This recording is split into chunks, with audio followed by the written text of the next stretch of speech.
Hello students, welcome to Paichima classes in collaboration with City Model College।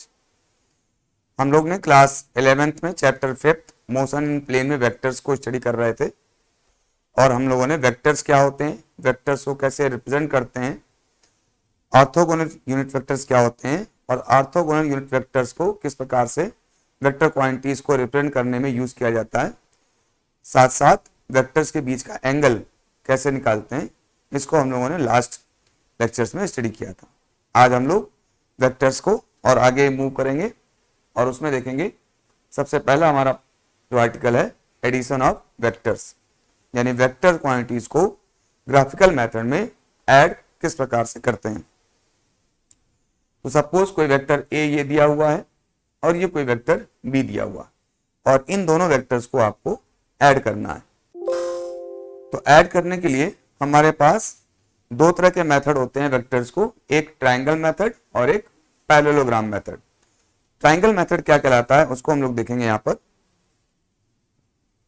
तो जो triangle method है उसमें हम क्या करते हैं, जो हमारे पास वेक्टर्स होते हैं उन वेक्टर्स को जिस सीक्वेंस में ऐड करना होता है उसी सीक्वेंस में उनको हम ड्रा करना स्टार्ट करते हैं। जैसे सपोज हमको ए और बी को ऐड करना है तो पहले हम वेक्टर ए को ड्रा करेंगे, फिर वेक्टर ए के हेड से वेक्टर बी की टेल को स्टार्ट कर देंगे और इस तरह से वेक्टर बी को हमने वेक्टर ए के हेड से स्टार्ट कर दिया। अब ये दो वेक्टर्स को जब ऐड करना है तो हम लास्ट वेक्टर के हेड को फर्स्ट वेक्टर की टेल से मिला देंगे और जो एरो साइन बनाएंगे वो हमेशा लास्ट वेक्टर की तरफ बना देंगे इस तरह से। तो ये जो फाइनल वेक्टर आया, ये फाइनल वेक्टर वेक्टर ए और वेक्टर बी का एडिशन हो गया आपके वेक्टर मेथड से और इस वेक्टर को हम लोग कहते हैं रिजल्टेंट वेक्टर आर और इस आर की इज इक्वल टू होता है, आर इज इक्वल टू है vector A plus vector B. तो ये आपका पूरा प्रोसेस हो गया।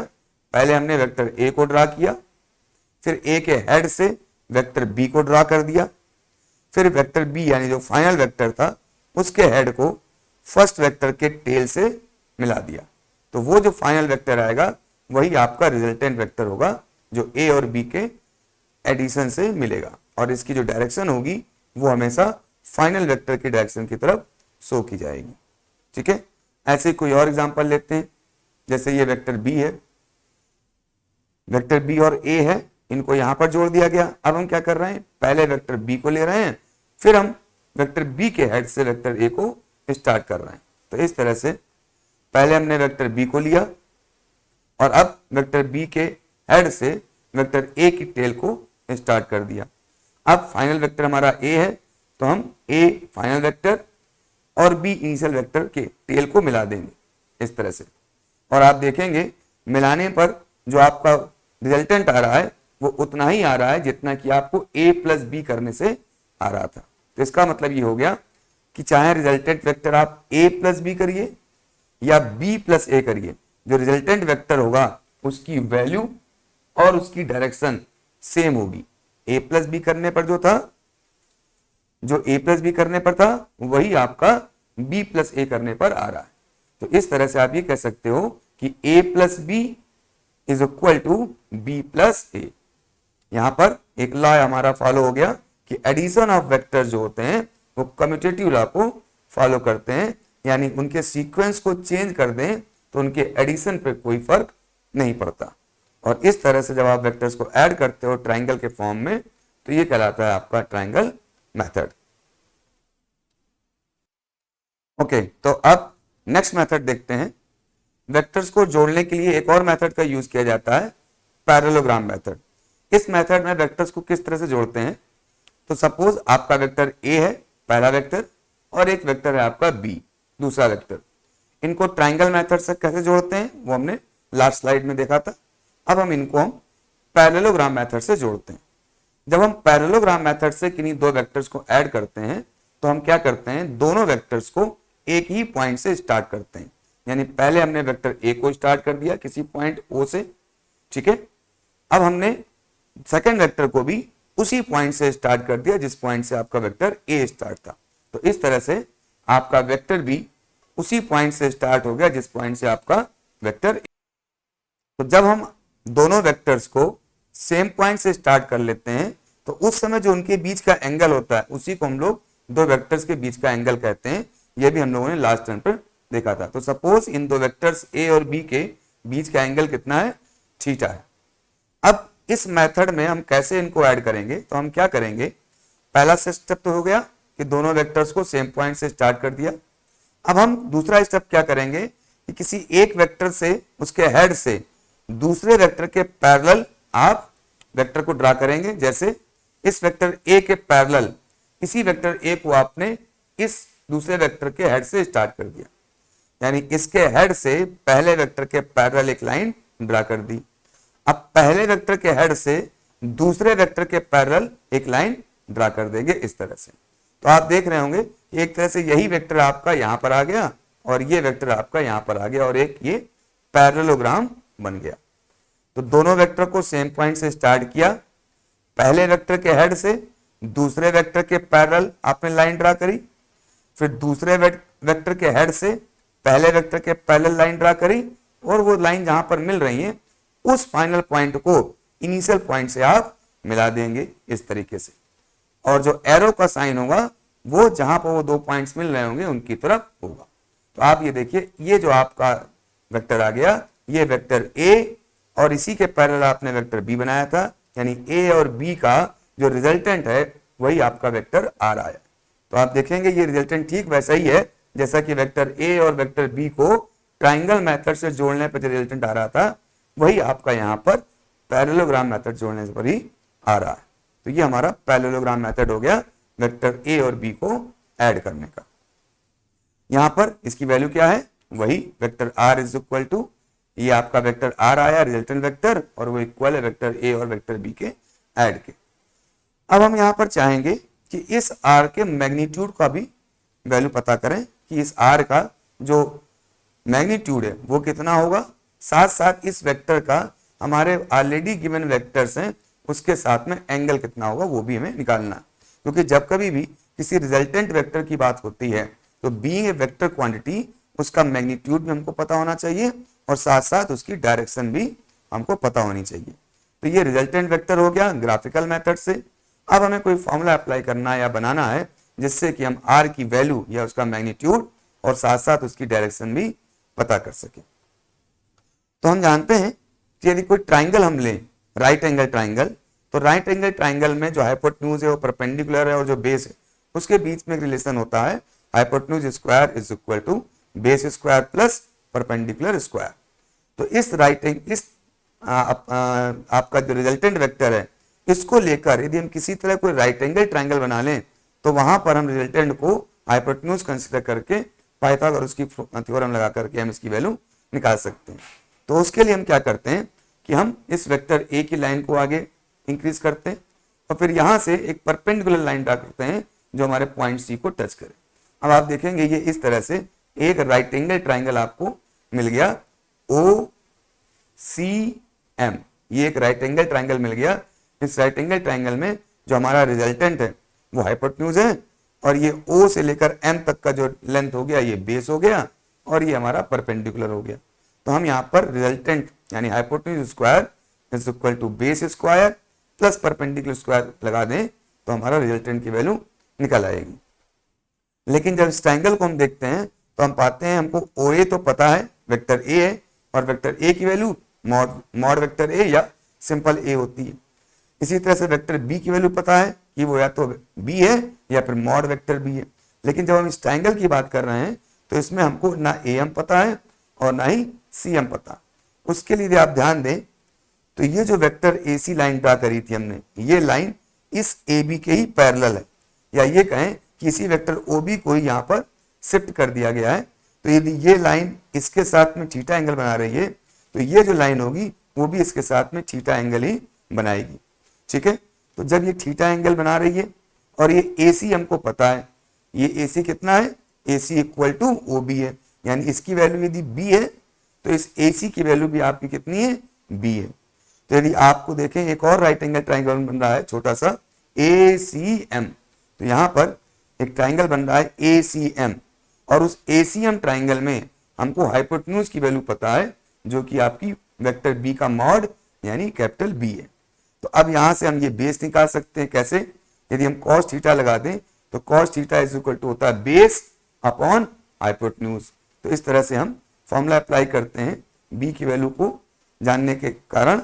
cos theta is equal to आप लगाएंगे बेस हो गया am अपॉन हाइपोटेन्यूज हो गया आपका ac। तो cos theta is equal to am upon ac, और ac क्या थी इसमें?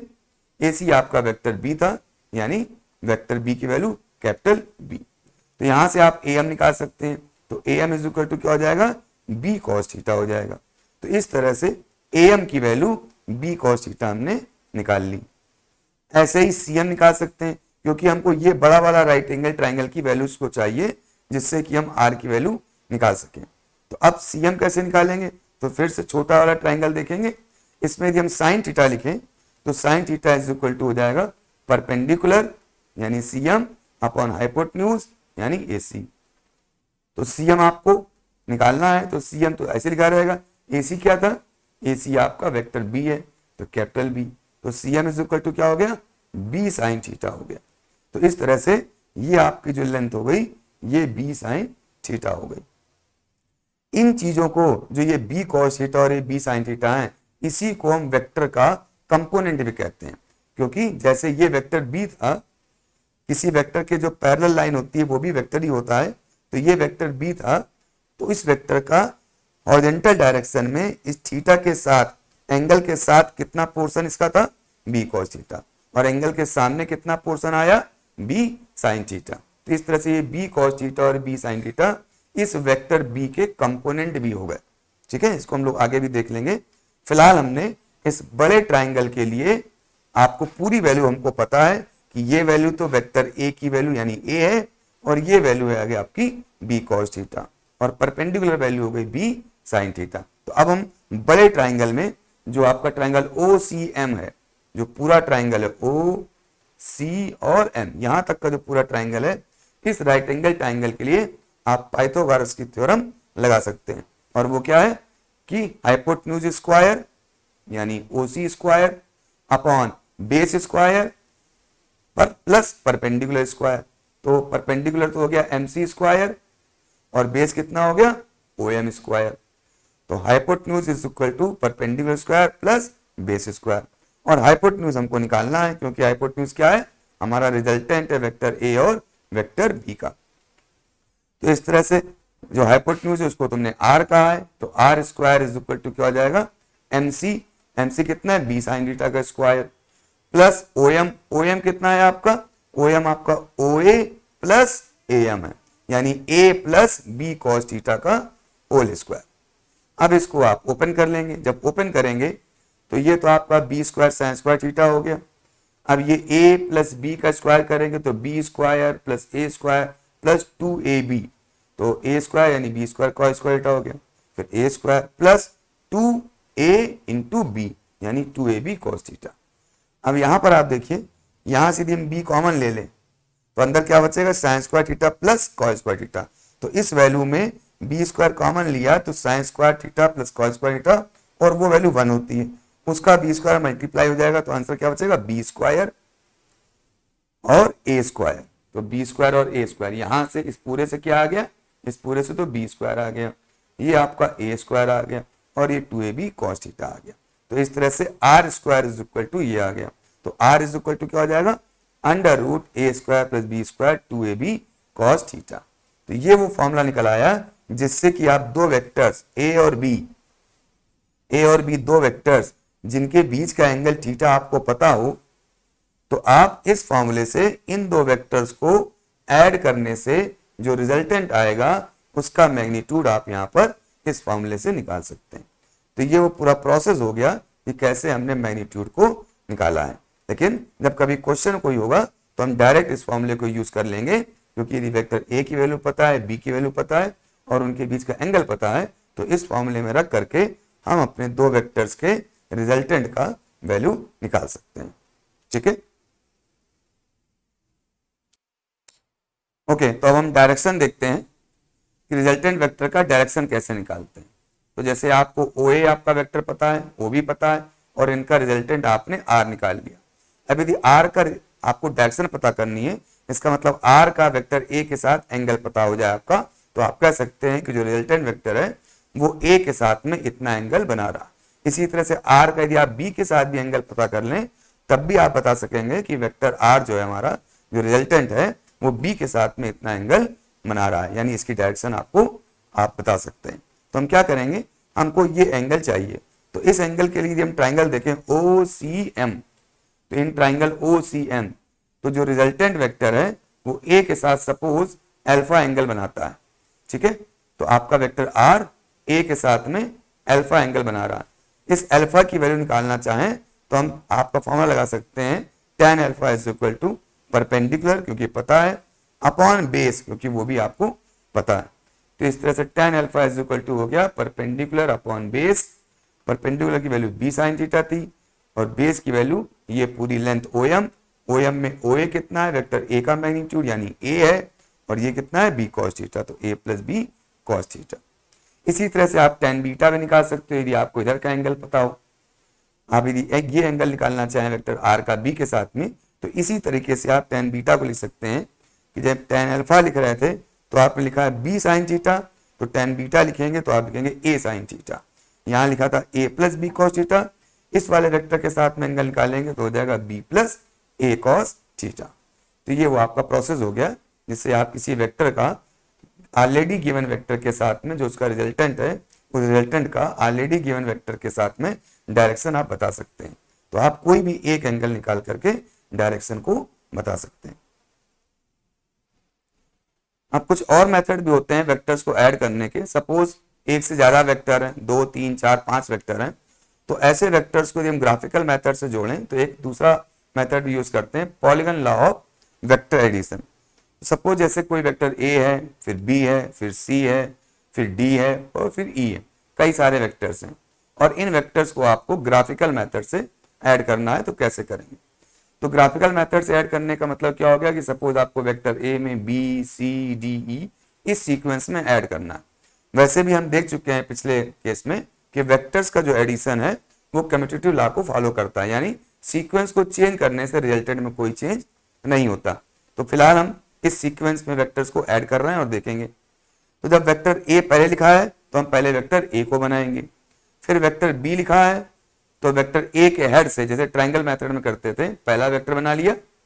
अब दूसरे वेक्टर को हम पहले वेक्टर के हेड से स्टार्ट कर देंगे, तो B वेक्टर को यहाँ स्टार्ट कर दिया। फिर दूसरे वेक्टर के हेड से तीसरे वेक्टर को स्टार्ट कर देंगे, तो C आपका था, C को हमने स्टार्ट कर दिया। ऐसे जो D है फिर D को स्टार्ट कर दिया आपने लास्ट वाले वेक्टर के हेड से, फिर जो E बचा उसको लास्ट वाले वेक्टर के हेड से स्टार्ट कर देंगे, तो ऐसे आपका E हो गया। तो ये हो गया फाइनल वेक्टर, ये हो गया इनिशियल वेक्टर। ट्राइंगल मेथड में क्या करते थे, इनिशियल वेक्टर के हेड से फाइनल वेक्टर के हेड को मिला देते थे। तो यहाँ पर भी इनिशियल वेक्टर के हेड को फाइनल वेक्टर के हेड से मिला देंगे और जो एरो बनाएंगे वो भी हमेशा फाइनल वेक्टर की तरफ बनाएंगे। तो ये जो आपका आया है ये आपका रिजल्टेंट आ गया R, ये आपका रिजल्टेंट हो गया जो इक्वल है आपके vector A plus vector B plus vector C plus vector D plus vector E के। अब सपोज कोई सीक्वेंस हम चेंज कर दें, हम इस सीक्वेंस में निकालना चाहते हैं B plus C plus D plus A plus E, तो हम क्या करेंगे, वैसे तो हम पता है कि सीक्वेंस को चेंज करने से रिजल्टेंट में कोई चेंज नहीं आता, लेकिन हम देखते हैं कि यदि हम सीक्वेंस चेंज करें और उस तरह से हम ऐड करें तो हमारा रिजल्टेंट क्या आएगा और क्या इतनी ही वैल्यू आएगी और यही डायरेक्शन आएगा। तो देखिए पहले में क्या करना है, पहले में वेक्टर B बनाना है। तो वेक्टर B क्या था, वेक्टर B था, ये हमने वेक्टर B बना लिया। फिर क्या है वेक्टर C, तो वेक्टर C को वेक्टर B के हेड से बना देंगे, तो वेक्टर C बन गया। फिर वेक्टर C के हेड से क्या करेंगे, वेक्टर D बनाएंगे। वेक्टर D क्या है, ये वेक्टर D है, तो ये आपका वेक्टर D हो गया। फिर वेक्टर D के हेड में क्या जोड़ना है, A जोड़ना है। A हमारा कहाँ है, यहाँ, तो वेक्टर D के हेड में आपने A जोड़ दिया, ये A हो गया ऐसे ही। फिर A में क्या जोड़ना है, E जोड़ना है। E कहाँ है, वहाँ E, तो वेक्टर A के हेड से हम वेक्टर E को जोड़ देंगे। तो इस तरह से आपने वेक्टर E को वेक्टर A के हेड से जोड़ दिया। अब ये लास्ट वेक्टर हो गया, लास्ट वेक्टर के हेड को फर्स्ट वेक्टर के टेल से जोड़ देते हैं और इस तरह से हमने लास्ट वेक्टर के हेड को फर्स्ट वेक्टर के टेल से जोड़ दिया। तो ये आ गया रिजल्टेंट वेक्टर। आप देखिए ये रिजल्टेंट वेक्टर और ये रिजल्टेंट वेक्टर बिल्कुल सेम है और सेम डायरेक्शन में अपने रिजल्टेंट को शो कर रहे हैं। तो ये यहाँ पर प्रूव भी हो गया कि वेक्टर्स के सीक्वेंस को चेंज करने पर उनका जो एडिशन होता है उसमें कोई चेंज नहीं होता। और इस मेथड को हमने यहाँ जो यूज किया है उसको हम polygon law of vector addition method कहते हैं। अब नेक्स्ट देखते हैं वेक्टर एडिशन इज एसोसिएटिव। तो इसमें क्या है, एसोसिएटिव का मतलब क्या होता है कि जैसे vector B vector C plus D में ऐड हो रहा है तो इसके सीक्वेंस को आप यहाँ पर चेंज कर सकते हैं, यानी वेक्टर बी प्लस सी को डी में ऐड कर सकते हैं। तो ये आपका कहलाता है वेक्टर एडिशन इज एसोसिएटिव। ठीक है, वेक्टर बी ऐड कर रहे थे सी प्लस डी के रिजल्टेंट में, तो अब आप बी प्लस सी के रिजल्टेंट में डी को भी ऐड करें तो आपका सेम आंसर आएगा। ठीक है, तो इसको हम लोग वेक्टर एडिशन इज एसोसिएटिव भी कहते हैं। अब हम कुछ और चीजें देखते हैं, जैसे रिजल्टेंट ऑफ टू वेक्टर्स का फॉर्मूला तो हमारा ये आ गया था जो हम लोगों ने कैलकुलेट किया था पैरेललोग्राम मेथड में, r is equal to A square plus B square plus 2ab cos theta, इस तरह से। अब आप ये r की वैल्यू मैक्सिमम कब होगी, कोई दो वेक्टर्स किस तरह से रखे जाएं कि r की वैल्यू मैक्सिमम होगी। तो आप यहाँ देख रहे हैं यदि cos थीटा की वैल्यू मैक्सिमम हो, क्योंकि a और b तो गिवन होंगे, इसमें आप कोई चेंज नहीं कर सकते, जो भी चेंज हो सकता है वो वेक्टर के डायरेक्शन में चेंज हो सकता है कि उनके बीच का एंगल कितना है कोई वेक्टर्स के बीच में, यानी थीटा अलग अलग हो सकता है। तो थीटा की कौन सी वैल्यू पर कॉस की वैल्यू मैक्सिमम होती है, तो हमको पता है कि जब थीटा 0 होता है तो आपको कॉस की वैल्यू मैक्सिमम होती है। तो इसलिए रिजल्टेंट भी मैक्सिमम तब होगा जब दोनों ही वेक्टर एक दूसरे के पैरेलल और सेम डायरेक्शन में होंगे, जहां पर हम कहेंगे उनके बीच का थीटा कितना है 0। और जब थीटा 0 हो जाएगा तो ये cos 0 1 हो गया, तो क्या हो गया a square plus B square plus 2ab, यानी a प्लस बी का स्क्वायर हो गया ये, और a प्लस बी के स्क्वायर का रूट हट जाएगा तो r इज इक्वल टू क्या आ जाएगा, r इज इक्वल टू हो जाएगा a प्लस बी। तो कोई भी दो वेक्टर्स का एडिशन मैक्सिमम तब होता है जब उनके बीच का एंगल 0 होता है और वो पैरेलल एक ही लाइन में होते हैं। मिनिमम कब होगा, तो फिर से cos थीटा की जो मिनिमम वैल्यू हो सकती है यहाँ पर, वैसे तो cos थीटा की मिनिमम वैल्यू 0 होती है, लेकिन यदि आप cos थीटा की वैल्यू नेगेटिव यहाँ पर लें और नेगेटिव का मैक्सिमम लें तो ये वैल्यू माइनस हो जाएगी, और जब ये वैल्यू माइनस हो जाएगी तो सबसे मिनिमम वैल्यू हो जाएगी। तो जब थीटा 180 होता है तब cos 180 की वैल्यू -1 होती है, और उस समय जो आपका रिजल्टेंट आएगा वो हो जाएगा a square plus B square minus 2ab, क्योंकि cos थीटा -1 हो जाएगा, यानी a माइनस बी का होल स्क्वायर हो जाएगा, और स्क्वायर से रूट कैंसिल हो जाएगा तो a माइनस बी आ जाएगा। तो इस तरह से जो रिजल्टेंट आएगा अब दो वेक्टर का सबसे मिनिमम होगा जब दो वेक्टर एक दूसरे के अपोजिट डायरेक्शन में होंगे। अब यहां पे एक चीज और देखिए कि resultant of two unequal vectors can never be 0। जैसे ये दो वेक्टर्स अपोजिट हैं तो मिनिमम वैल्यू आ रही है, लेकिन यदि इक्वल नहीं है तो इनका रिजल्टेंट कभी भी 0 नहीं होगा, हमेशा उनका रिजल्टेंट कुछ ना कुछ वैल्यू रखेगा यदि आपके जो वेक्टर्स है वो अनइक्वल है। ठीक है, तो ये एक थर्ड फाइंडिंग हो गई, इस तरह से आप इसको समझ सकते हैं। नेक्स्ट देखते हैं the minimum number of coplanar vectors that can be 0 is 3, यानी किसी एक सरफेस पे कितने वेक्टर हो सकते हैं कम से कम जिनका रिजल्टेंट 0। तो आइए देखते हैं, आंसर तो दिया हुआ है 3, कम से कम 3 वेक्टर होने चाहिए तभी उनका रिजल्टेंट आपका 0 होगा, और वो एक प्लेन में हो। कोप्लानर का मतलब हो गया एक ही सरफेस पे वो लाई करते हो वेक्टर, और कितने ऐसे वेक्टर होंगे जो एक ही सरफेस पे हो तो उनका रिजल्टेंट 0 पॉसिबल हो सकता है, तो वो है नंबर 3। किस प्रकार से, जैसे आपको कोई वेक्टर बी है, फिर कोई वेक्टर सी है और कोई वेक्टर ये डी है इस तरफ, तो पहला वेक्टर, फिर दूसरा वेक्टर और फिर तीसरा वेक्टर डी, और वो डी वेक्टर ऐसा था कि उसने वेक्टर सी के हेड को बी के टेल से मिला दिया। अब यदि रिजल्टेंट निकालना हो तो रिजल्टेंट क्या होता है, पहले वेक्टर की टेल को फाइनल वेक्टर के हेड से मिलाना होता है, और यहाँ फाइनल वेक्टर का हेड खुद पहले वेक्टर की टेल से मिल रहा है, तो इसलिए रिजल्टेंट यहाँ पर क्या हो गया 0 हो गया, क्योंकि वेक्टर बी के टेल को वेक्टर डी के हेड से मिलाओगे तो वहां पर 0 लेंथ आएगी, क्योंकि ऑलरेडी वो वहां पर मिला हुआ है। तो इस तरह से मिनिमम 3 वेक्टर्स चाहिए जो एक ही सरफेस में हो तो उनका रिजल्टेंट 0 हो सकता है। अब सपोज एक ही प्लेन पर ना हो, अलग अलग डायरेक्शन में हो, यानी एक सरफेस पे हो और एक अलग तरीका पर हो, एक अलग डायरेक्शन में हो, एक ही सरफेस पे, यानी कोप्लेनर वेक्टर ना हो, तो कम से कम कितने वेक्टर ऐसे चाहिए जो कोप्लेनर ना हो, मतलब नॉन कोप्लेनर वेक्टर्स हो, उनका रिजल्टेंट 0 हो सकता है। तो उसको देखते हैं। तो इस तरह से मिनिमम नंबर ऑफ जो वेक्टर चाहिए वो 4 चाहिए। देखिए एक वेक्टर इस तरह से, एक ये और एक ये, और फिर इनका लास्ट वेक्टर इस तरह से मिल जा रहा है। तो ये आपके नॉन कोप्लेनर है, एक ही प्लेन पर लाई नहीं करते। तो ऐसे कम से कम 4 वेक्टर चाहिए जिनका रिजल्टेंट आप 0 कर सकते हो नॉन कोप्लेनर पे, क्योंकि यदि आप 3 लोग हैं, ठीक है, तो वो कोप्लेनर में आप 0 नहीं कर पाएंगे, वो एक ही सरफेस बना देंगे। ठीक है, यदि कोप्लेनर होंगे तो आपको मिनिमम 3 वेक्टर चाहिए, और वो कोप्लेनर मतलब एक ही प्लेन पे वेक्टर नहीं है, तो मिनिमम आपको कितने चाहिए, 4 चाहिए, तभी वो आपस में एक दूसरे को रिजल्ट आपका 0 कर सकते हैं, जैसे यहाँ पर 3 वेक्टर्स कर रहे थे। नेक्स्ट है सब्ट्रैक्शन ऑफ वेक्टर्स। अभी हम लोगों ने एडिशन ऑफ वेक्टर्स को देखा था, अब हम बात करेंगे सब्ट्रैक्शन ऑफ वेक्टर्स की। तो एक तरह से एडिशन ऑफ वेक्टर का रिवर्स आपका सब्ट्रैक्शन ऑफ वेक्टर्स होता है, या निगेटिव ऑफ एडिशन। कैसे, उसको समझते हैं कि सपोज कोई वेक्टर ए है और दूसरा वेक्टर बी है। यदि आपको माइनस करना है इसमें से, तो हम क्या करें, वेक्टर ए में वेक्टर बी के निगेटिव को ऐड कर दें, तो ए में से बी माइनस हो जाएगा। कैसे कि यदि हमको वेक्टर ए माइनस बी निकालना है, इसका मतलब ये हुआ कि वेक्टर ए में वेक्टर बी के निगेटिव को ऐड कर दें, तो ये ए में बी का सब्ट्रैक्शन हो जाएगा। तो एक तरह से हम वेक्टर को ऐड ही कर रहे हैं, बस ऐड करते समय क्या कर रहे हैं, जिस वेक्टर को माइनस करना होता है उसका निगेटिव वेक्टर हम ऐड कर देते हैं। तो वेक्टर ए और बी तो ये दिए हुए हैं, अब हमें निकालना है ए माइनस बी। तो हम क्या करेंगे, यदि ट्राइंगल मेथड का यूज करें तो पहले तो हम वेक्टर बी का निगेटिव बना लेंगे, क्योंकि वेक्टर बी को ए में से सब्ट्रैक्ट करना है। अब हम वेक्टर ए बनाएंगे और वेक्टर ए में निगेटिव के वेक्टर बी को ऐड कर देंगे। और ऐड कैसे करते हैं, जिसको ऐड करना होता है उसको फर्स्ट वेक्टर के हेड से स्टार्ट कर देते हैं, और इस तरह से इस वेक्टर बी को हमने यहां से स्टार्ट कर दिया। अब फर्स्ट वेक्टर के टेल को लास्ट वेक्टर के हेड से जोड़ देंगे, तो ये आपका रिजल्टेंट आ गया ए और इस वेक्टर का एडिशन, यानी ए और माइनस बी वेक्टर का एडिशन। और ए और माइनस बी वेक्टर का एडिशन क्या होगा, ए माइनस बी, यानी ये क्या आ गया, ये आपका ए माइनस बी आ गया। ठीक है, अच्छा अब इसी तरह से यदि हम बी माइनस ए करना चाहें, तो बी माइनस ए का मतलब हो गया कि वेक्टर बी में माइनस का ए ऐड कर दें। तो पहले वेक्टर ने बी बनाया और फिर वेक्टर ए का निगेटिव लिया, वेक्टर ए इस तरफ था, वेक्टर ए का निगेटिव इस तरफ हो जाएगा।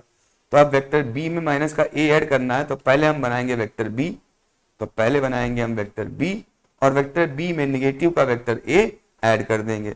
तो इस तरह से इसके हेड से स्टार्ट कर दिया निगेटिव का। अब फर्स्ट वेक्टर की टेल, फर्स्ट वेक्टर बी है, उसकी टेल को सेकंड वेक्टर के हेड से जोड़ देंगे, तो ये इस तरह से इस तरफ की डायरेक्शन हो जाएगी, क्योंकि ऐड करते समय जो रिजल्टेंट होता है उसकी डायरेक्शन हमेशा फाइनल वेक्टर जो है उसके हेड की तरफ होती है। तो ये क्या आ गया, ये रिजल्टेंट आ गया वेक्टर बी प्लस माइनस का वेक्टर ए। ठीक है, यानी निगेटिव वेक्टर के साथ इसका रिजल्टेंट हो गया, और वो वास्तव में क्या बन रहा है, बी माइनस ए बन रहा है। तो ये हो गया बी माइनस ए। अब एक चीज यहां पर देखिए, इन दोनों से हमने सेम वेक्टर्स लिए हैं, एक बार ए माइनस बी किया, एक बार बी माइनस ए किया। तो आप ये देखेंगे, कंपेयर करेंगे तो दोनों ही एक दूसरे के पैरेलल हैं, लेंथ भी दोनों की एक दूसरे के बराबर है, लेकिन डायरेक्शन अपोजिट है। एक इस तरफ जा रहा है तो दूसरा अपोजिट आ रहा है। तो इस तरह से वेक्टर ए माइनस बी और वेक्टर बी माइनस ए आपस में इक्वल नहीं है, क्योंकि उनकी डायरेक्शन अपोजिट है। लेकिन यदि इक्वल लिखना चाहें तो हम क्या कह सकते हैं, इनका जो मैग्नीट्यूड है वो इक्वल है, या एक को यदि आप रिवर्स कर दें, यानी a माइनस बी है और b माइनस ए ये है, तो b माइनस ए का जो रिवर्स होगा निगेटिव ऑफ b माइनस ए आपके a माइनस बी के इक्वल हो जाएगा। क्योंकि जब आप इसको उल्टा करोगे तो माइनस का b माइनस ए हो जाएगा, वो सेम डायरेक्शन हो जाएगी जो इसकी है, तब आप इसको इक्वल कर सकते हैं। तो यहां पर हम एक चीज और लिख सकते हैं, वो ये कि जो दोनों वेक्टर हैं a माइनस बी और b माइनस ए, इनका जो मैग्नीट्यूड है वो आपस में इक्वल है। यानी इन दोनों वेक्टर्स को यदि मॉड में लिखें तो मॉड में लिख के इन दोनों को हम इक्वल कर सकते हैं।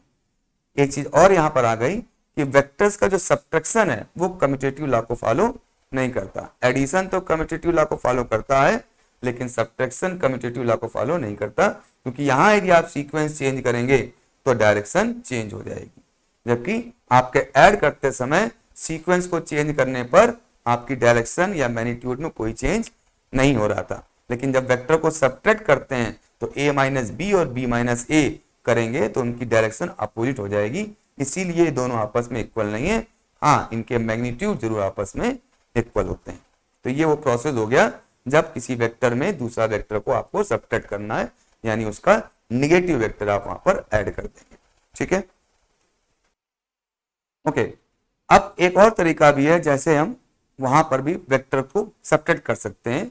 वो ये है कि सपोज ये वेक्टर ए और वेक्टर बी है। इस प्रोसेस में क्या करते हैं, हम दोनों ही वेक्टर को सेम पॉइंट से स्टार्ट कर देते हैं, जैसे पैरेललोग्राम मेथड में करते हैं। दोनों ही आपने वेक्टर्स को सेम पॉइंट से स्टार्ट कर दिया। अब यहां पर दोनों के हेड को मिला देते हैं। ऐड करते समय क्या करते थे, आप इसके हेड से पैरेलल लाइन ड्रा करेंगे, इसके हेड से पैरेलल लाइन ड्रा करेंगे, वो जहां पर आपकी मिलेगी उसको आप इनके स्टार्टिंग पॉइंट से मिला देंगे। तो वो जो लाइन आती थी वो आपका रिजल्टेंट वेक्टर आता था a प्लस बी। यहां पर क्या करेंगे, दोनों वेक्टर को सेम पॉइंट से स्टार्ट करेंगे और उनके हेड्स को मिला देंगे। अब हेड्स में मिलाते समय डायरेक्शन जिस तरफ कर देंगे उसकी, यदि हम a की तरफ डायरेक्शन कर रहे हैं इसका मतलब ये a माइनस बी हो गया।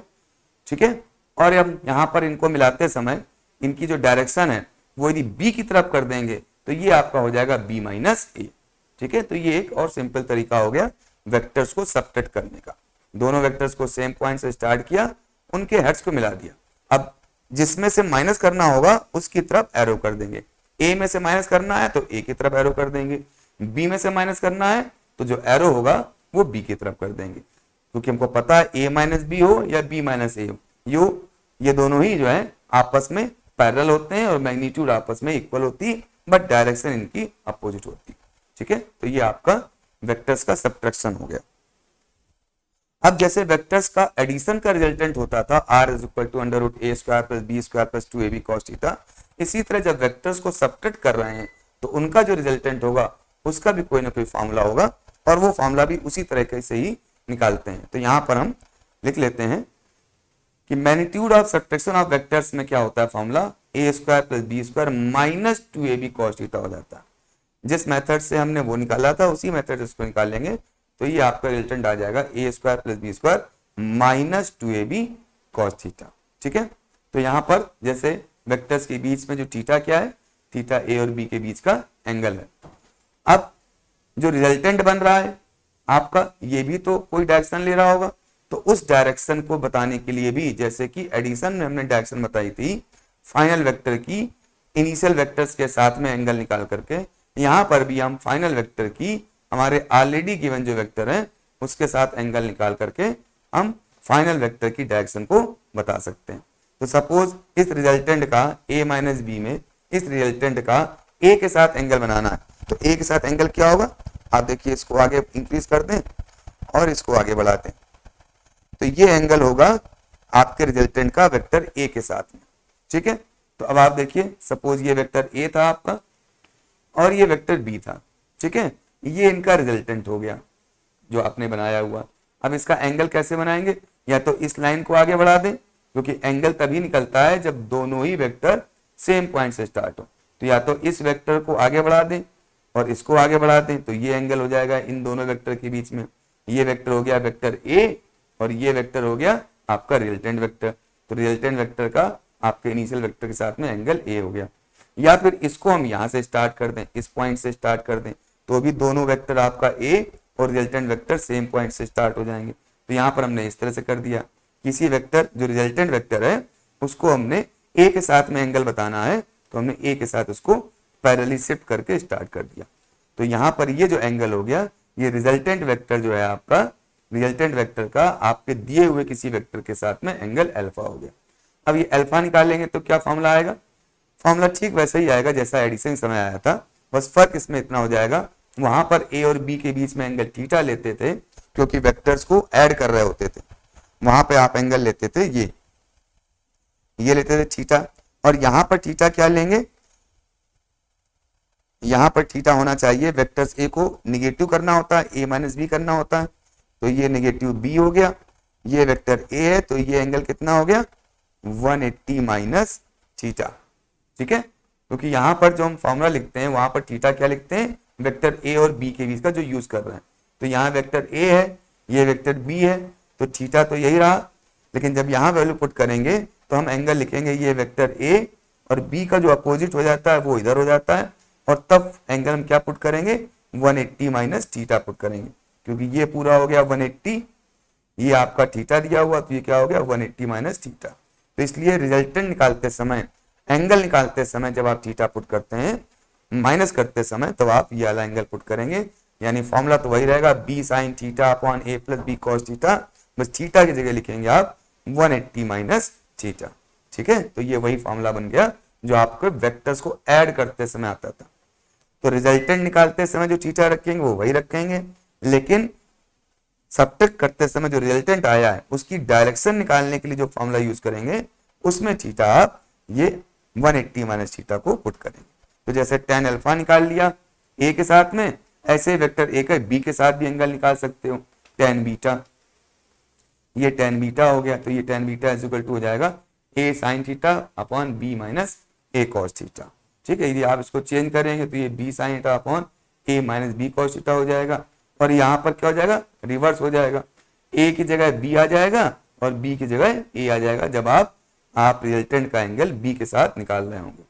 अब यदि आप ऐड करते समय जो अल्फा निकल रहा था उससे कंपेयर करें, तो ऐड करते समय जो tan अल्फा था वो था b sin theta upon a plus b cos theta. Subtract करते समय क्या आ रहा है, b sin theta upon a minus b cos theta. यदि आप ये कैसे आया इसको भूल जाएं इस पोर्शन को, तो ठीक वही फॉर्मूला है जो आपके रिजल्टेंट ऐड करते समय था, बस वहां पर प्लस था और यहाँ पर माइनस हो जा रहा। ठीक है, तो tan अल्फा हो गया, और फिर tan बीटा निकालते समय आप वेक्टर्स की वैल्यू को इंटरचेंज कर देते हैं, क्योंकि अब आप एंगल अल्फा के साथ ए के साथ ना निकाल करके बी के साथ निकाल रहे हैं, तो जहां जहां पर ए था वहां पर बी आ जाएगा, और जहां बी था वहां ए आ जाएगा। दो वेक्टर्स के सब्ट्रैक्शन का रिजल्टेंट है, इसलिए एंगल में माइनस है। यदि इन दोनों के ऐड की वजह से जो रिजल्टेंट होता तो यहां पर क्या हो जाता, प्लस हो जाता।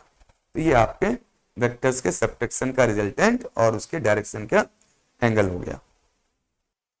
ओके, अब नेक्स्ट देखते हैं resolution of vectors into component, यानी किसी वेक्टर्स को उससे कंपोनेंट्स में ब्रेक करना।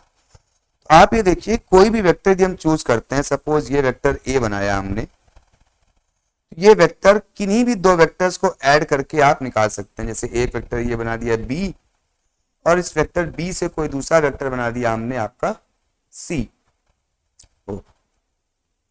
इस तरह से वेक्टर बी बनाया और वेक्टर बी के हेड से वेक्टर सी को ऐड किया, और फाइनल वेक्टर के हेड को फर्स्ट वेक्टर के टेल से जोड़ दिया, तो वेक्टर ए आ गया। यानी वेक्टर ए जो है वेक्टर बी और सी का सम हो गया। तो आप यहां पर कहेंगे vector A is resultant of vector B plus सी।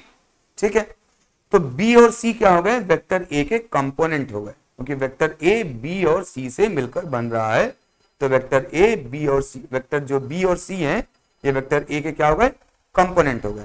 तो किसी भी वेक्टर के इनफिनाइट कंपोनेंट हो सकते हैं, क्योंकि किन्हीं भी दो वेक्टर्स को ऐड करके आप वेक्टर ए को ऑब्टेन कर सकते हैं। इसी तरह कुछ और वेक्टर्स भी हो सकते हैं, जैसे हम यहां पर ड्रा करें एक वेक्टर ये, और फिर एक वेक्टर आपका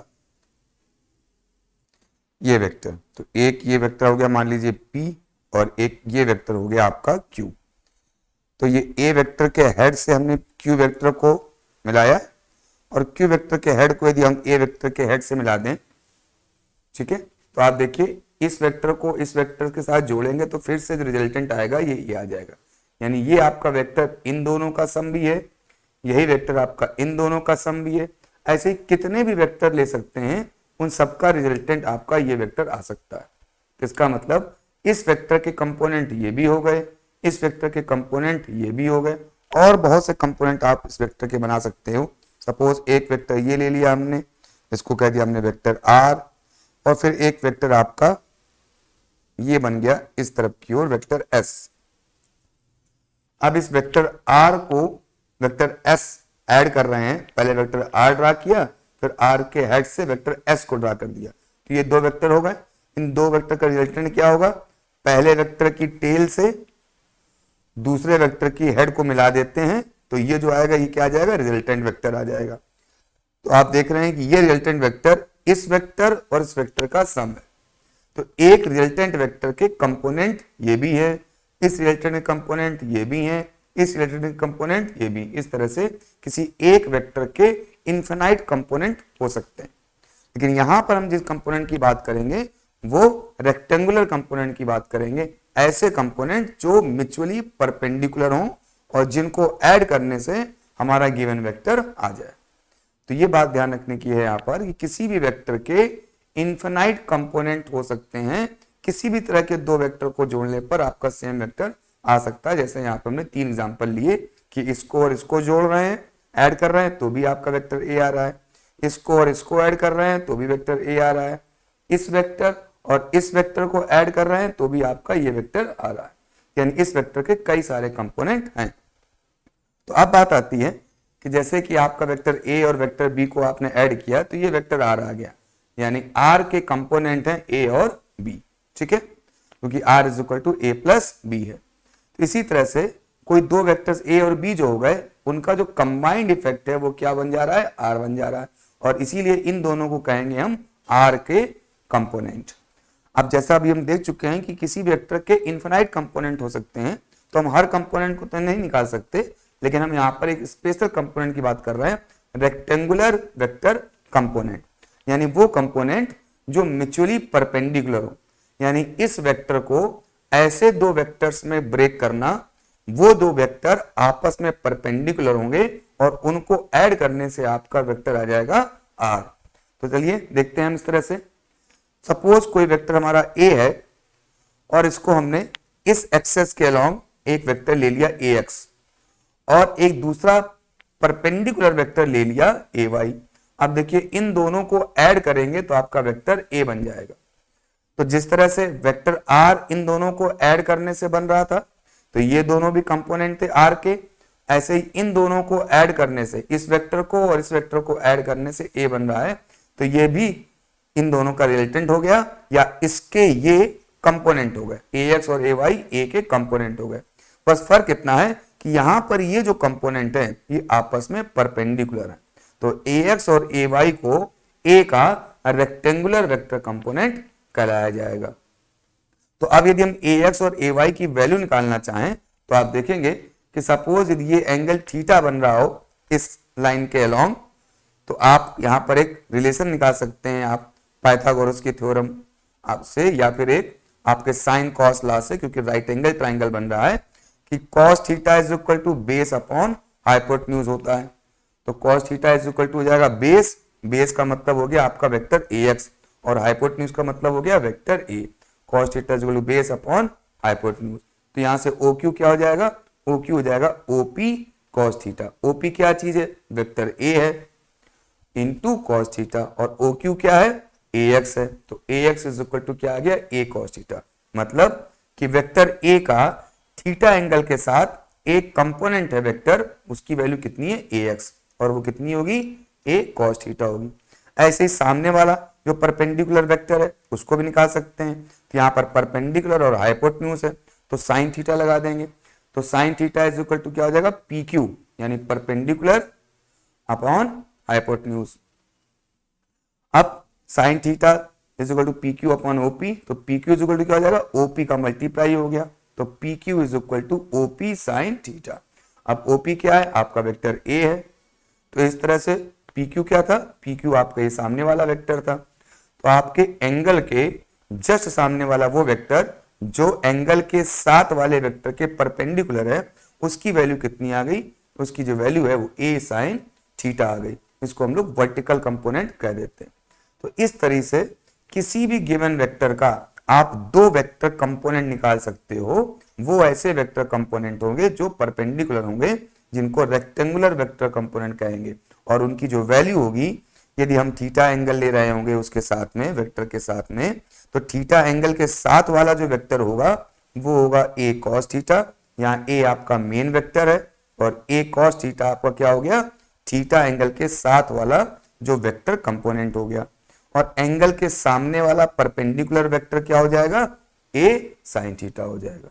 तो कहीं पर भी किसी भी वेक्टर के दो कंपोनेंट हम निकाल सकते हैं जो आपस में परपेंडिकुलर होंगे, वो इस तरह से निकलेंगे। सपोज एक हम यहाँ पर एक वेक्टर हमने ऐसे बनाया, यहाँ पर सपोज ए बना दिया और यहां से हमने कोई एक लाइन ड्रा कर ली है इस तरह से। अब सपोज ये एंगल थीटा है, तो इस गिवन वेक्टर का इस एंगल के साथ एक कंपोनेंट होगा और इस कंपोनेंट के परपेंडिकुलर जो कंपोनेंट होगा वो एंगल के सामने वाला होगा। वो कितना होगा, तो आप देखिए एंगल के साथ वाला जो कंपोनेंट हो जाएगा, ये कंपोनेंट हो जाएगा ए कॉस थीटा, ठीक। और यहां से हम परपेंडिकुलर डाल देंगे आपकी लाइन पर, ये 90 डिग्री। तो यहां तक का रिजल्ट आपका जो कंपोनेंट हो गया, तो आपकी पूरी लाइन यहां तक की होगी जहां पर परपेंडिकुलर डाला है, तो यहां से लेकर यहां तक की जो लाइन है ये कहलाएगी वेक्टर ए का एंगल के साथ वाला कंपोनेंट, वो ए कॉस थीटा हो गया।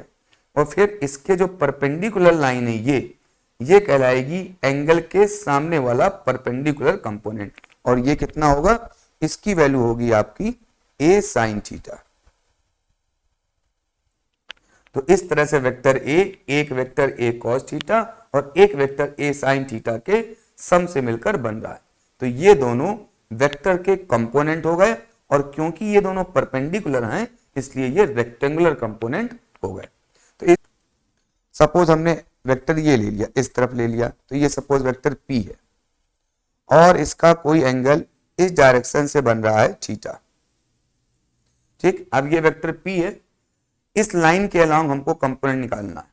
तो यदि इस वेक्टर का इस लाइन के अलोंग कंपोनेंट निकालना है तो हम क्या करेंगे, इस वेक्टर के हेड से इसकी लाइन पर एक परपेंडिकुलर लाइन ड्रॉ कर देंगे। तो हम इस तरह से यहाँ पर एक परपेंडिकुलर लाइन आपकी ड्रॉ करेंगे इसके हेड से आपके वेक्टर से, ठीक है। तो अब आपका दो वेक्टर बन गए, एक तो बन गया एंगल के साथ वाला, ये वेक्टर बन गया, ये हो जाएगा पी कॉस थीटा क्योंकि एंगल के साथ है, और एक ये वेक्टर बन गया आपका एंगल के सामने वाला, ये हो जाएगा पी साइन थीटा।